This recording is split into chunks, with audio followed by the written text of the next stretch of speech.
రఘునాథ్ గారు, అంటే అధికారంలో ఉన్న వైసీపీ ఇప్పుడు పోటీకి వెళ్ళబోతున్న టీడీపీ కానీ జనసేన కానీ ఓపెన్గా చెప్తున్నా, అంటే ఈ జనసేన పవన్ కళ్యాణ్ గారు అయితే ప్రతి వేదికల్లో చెప్తున్నారు ప్రభుత్వాన్ని దించటమే లక్ష్యంగా ఎలక్షన్స్ పోటీకి వెళ్తున్నాం అనేసి.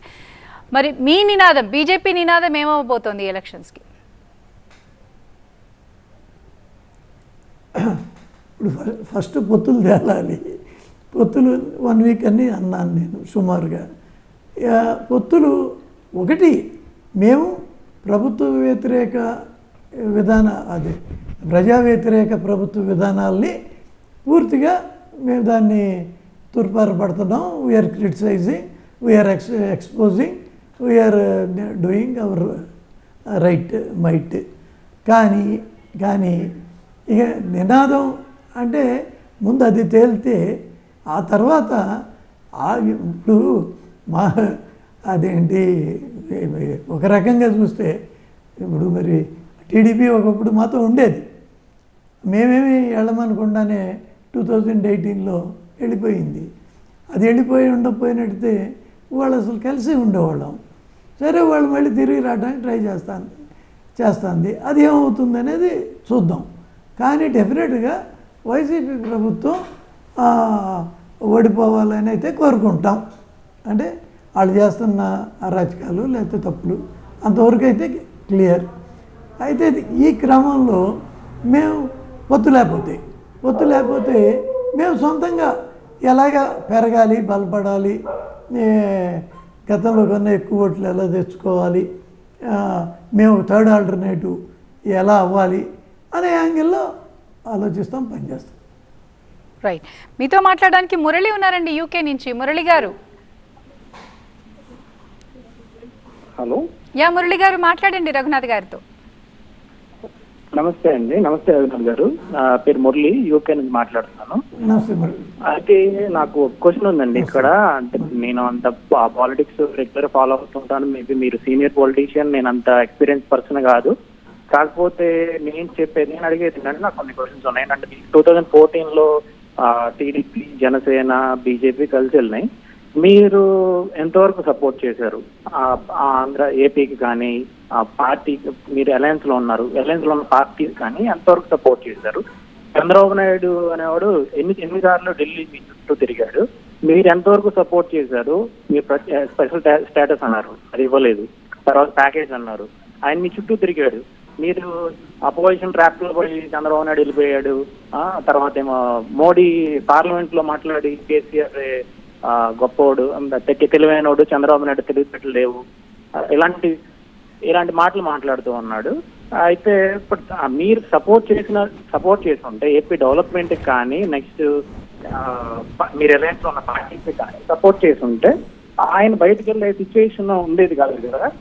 మీరు ఏం చేశారు?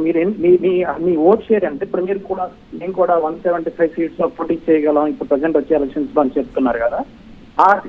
మీ 175 సీట్స్ పోటీ చేయడానికి అసలు మీ కెపాసిటీ ఎంత, మీ ఓట్ షేర్ ఎంత ఏపీలో? మీకున్న ప్రజెంట్ అసలు మీ ఓట్ షేర్ ఎంత ఉంది? మీ క్యాండిడేట్స్ ఎంతమంది ఉన్నారు? మీరు మొత్తం తిప్పుకోబట్టి మహా అయితే గొప్ప మంచి లీడర్స్ మహా అయితే 10 మంది లేరు. మీకు మొన్నటిదాకా మీ అధ్యక్షుడు ఆయన ఎవరు అన్నాడు, ఆయన వచ్చి ఏం మాట్లాడుతూ తెలియదు మీకు.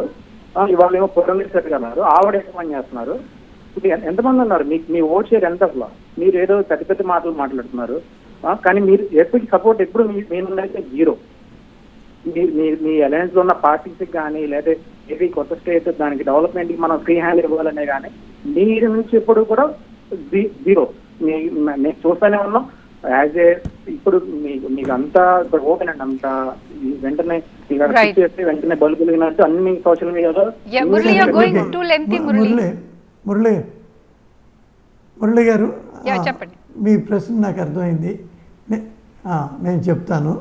నేను ఇందాక వేరే వాళ్ళ ప్రశ్నకి సమాధానం చెప్తూ 2014 ముందు ఫర్ ఎగ్జాంపుల్ 56లో ఆంధ్ర, తెలంగాణ 2 సపరేట్ రాష్ట్రాలు. 2014లో 2 రాష్ట్రాలు మళ్ళీ విడిపోయినాయి. అంటే 58 ఏళ్ళు. ఈ 58 ఏళ్ళు 56లో ఆంధ్ర ఒక రిచ్ స్టేటు, తెలంగాణ ఒక పేద రాష్ట్రం. 58 ఏళ్ల తర్వాత విడిపోయేటప్పటికి తెలంగాణ ధనిక రాష్ట్రం అయింది, ఆంధ్ర పేద రాష్ట్రం అయింది. ఈ 58 ఏళ్ళు ఈ రాష్ట్రాన్ని పరిపాలించింది తెలుగుదేశం 15 ఏళ్ళు, 43 ఏళ్ళు కాంగ్రెస్. కాబట్టి ఈ తెలుగుదేశం కాంగ్రెస్ ఈ రాష్ట్రానికి అన్యాయం చేశారు. ముఖ్యమంత్రులను చూస్తే 70-80% ఇక్కడ ప్రాంతం వాళ్ళే, ముఖ్యంగా రాయలసీమ వాళ్ళే.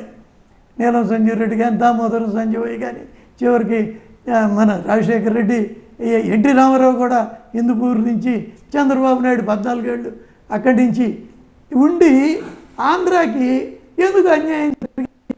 ఫస్ట్ ఇంట్రాస్పెక్షన్ వాళ్ళు చేసుకోవాలి కదా, వాళ్ళు దానికి ప్రజలకు క్షమాపణ చెప్పాలి కదా, మేము ఒక ఆంధ్రాకి అన్యాయం చేసామని. కానీ బీజేపీ వచ్చినాక, అంటే కేంద్రంలో అధికారంలోకి వచ్చినాక రాష్ట్రంలో మాకు ఓటు లేదు మీరే చెబుతున్నారు. అయినా కానీ ఈ రాష్ట్రాన్ని చిన్న చూపు చూడటం, దీన్ని పక్కన పెట్టడం మా ఉద్దేశం కాదు. వాళ్ళు చేసిన తప్పుని, ఆ 2 పార్టీలు చేసిన తప్పుని మేము సరి చేయాలి, ఇది మా బాధ్యత కింద తీసుకున్నాం. అది తీసుకుని పోలవరం 100% నిధులు ఇస్తామని చెప్పాం. కాదు మేము కట్టుకుంటామని రాష్ట్ర ప్రభుత్వం తీసుకుంది. అది ఏం జరుగుతుందో మీకు తెలుసు. అదేవిధంగా ఈ రాష్ట్రానికి ఎన్నో సంస్థలు గతంలో ఇవ్వని, ఐఐటి కానీ, ఐఐఎం కానీ, ఎన్ని ఒకటి కాదు, ఎయిమ్స్ కానీ, వాళ్ళు ఎన్ని సంస్థలు ఇంతవరకు రాని అన్నీ ఇవ్వటం జరిగింది. మెడికల్ కాలేజీలు ఇస్తున్నాం, రైల్వేస్, రోడ్స్ ఇవన్నీ కూడా చేస్తున్నాం. ఇళ్ళు ప్రత్యేకంగా వెంకయ్యనాయుడు గారి శ్రద్ధ తీసుకుని ఏ రాష్ట్రానికి ఇవ్వనన్ని ఇళ్ళు ఈ రాష్ట్రానికి ఇవ్వటం జరిగింది. ఇవన్నీ అపార్ట్ ఫ్రమ్ స్టాట్యూటరీగా వచ్చే నిధులు. అది కాక ఆంధ్ర పేద రాష్ట్రం కాబట్టి, అంటే డెఫిసిట్ బడ్జెట్ కాబట్టి, బడ్జెట్ లోటు కింద సంవత్సరానికి ఎంత లోటు వస్తుందో లెక్కేసి ఇప్పటికి 26,000 కోట్లు బడ్జెట్ లోటు కూడా పూడ్చడం జరిగింది. ఇకపోతే స్పెషల్ స్టేటస్ అనేది బిల్లులో లేదు. అయినప్పటికి కూడా స్టేటస్ బదులు ప్యాకేజీ చాలు, ప్యాకేజీ స్టేటస్ కన్నా ప్యాకేజీ మిన్న అని అంటమే కాకుండా అసెంబ్లీలో ధన్యవాదాలు తీర్మానం చేశారు ప్యాకేజీ ఇచ్చినందుకు. మా అరుణ్ జైట్లీ గారి లాంటికి సన్మానాలు సత్కారాలు చేశారు. కాబట్టి ఒకసారి ప్యాకేజీ ఒప్పుకున్నాక, అసెంబ్లీ దాని మీద తీర్మానాలు చేసినాక ఇవాళ తిరిగి మళ్ళీ దాని గురించి ఏదో మాట్లాడటం అవసరం లేదు. అది అవ్వదనే విషయం క్లియర్గా చెప్పడం జరిగింది. ఆనాటి ముఖ్యమంత్రి దాన్ని ఒప్పుకుని చేశారు. కాబట్టి